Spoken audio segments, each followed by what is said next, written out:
ایک جوان تھا، مسجد میں آیا، لوگوں سے کہنے لگا روٹی کھلاؤ۔ کسی نے توجہ نہ کی۔ اس نے کہا میں رب رب بتانے والا ہوں، میری طرف دیکھو تو صحیح۔ کسی شخص نے خیال ہی نہ کیا۔ پھر اس نے کہا یار تھوڑا سوچو۔ نمازیوں سے کہا، اہل علاقہ سے کہا، انہوں نے کہا تیری طرح کے بڑے درویش دیکھیں۔ مسجد کے محراب میں وہ رب کریم کا بندہ انتقال کر گیا۔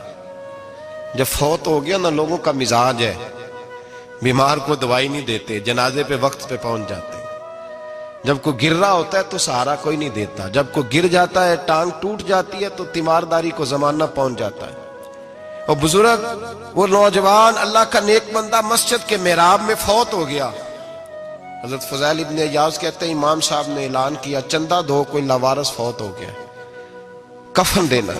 چندہ اکٹھا ہوا، کفن خریدا، جنازہ پڑا، عشاء کے بعد دفن کر کے آئے۔ فجر کی نماز کے لیے جب امام اور مؤذن مسجد میں آئے تو چیخیں مارنے لگے، تڑپنے لگے، دور دور تک آوازیں پھیل گئی، دنیا دوڑی آئی۔ کیا ہوا؟ کہنے لگے وہ جو تم نے کفن پہنایا تھا وہ یہاں پڑا ہوا ہے، اور دیکھو کفن پہ تحریر لکھی ہے۔ تحریر کیا ہے؟ عرش کے مالک نے فرمایا میرے دوست نے روٹی مانگی، تم نے دی نہیں۔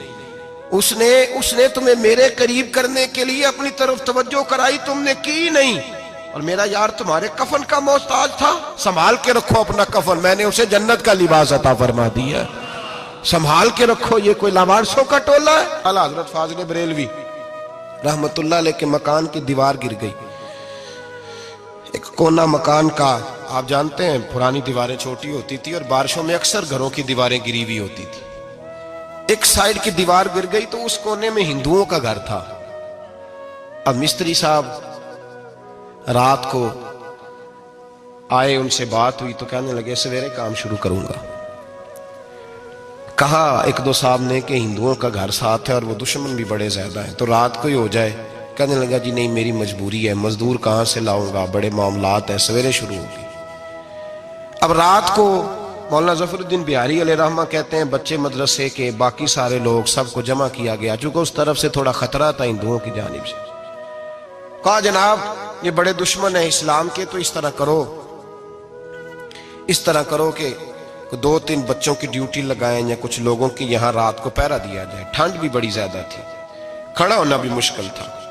اعلیٰ حضرت رحمت اللہ علیہ عشاء کی نماز کے بعد جلدی حجرہ خاص میں تشریف لے جاتے تھے۔ اس رات جب دیکھا نا باہر شور ہو رہا ہے تو اسی طرح سر پہ ایک رومال لپیٹا تو باہر آ گئے۔ کہنے لگے کیا شور ہے؟ کہ حضور سردی ذرا زیادہ ہے تو یہاں کسی کی ڈیوٹی لگانی ہے پہرے کی۔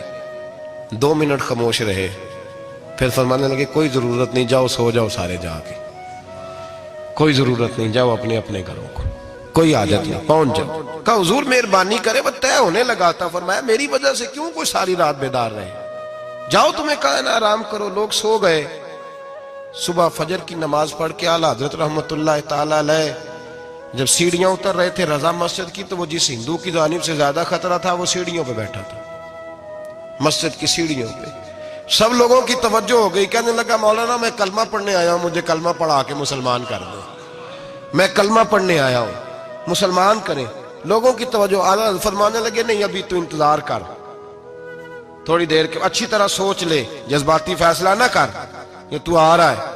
یہ کہہ کے جب 2 سیڑھیاں نیچے اترے اس کے پاس سے تو اس نے پیر تھام لیے۔ کہنے لگا اب ایسے تو نہ کرو، رونے لگا۔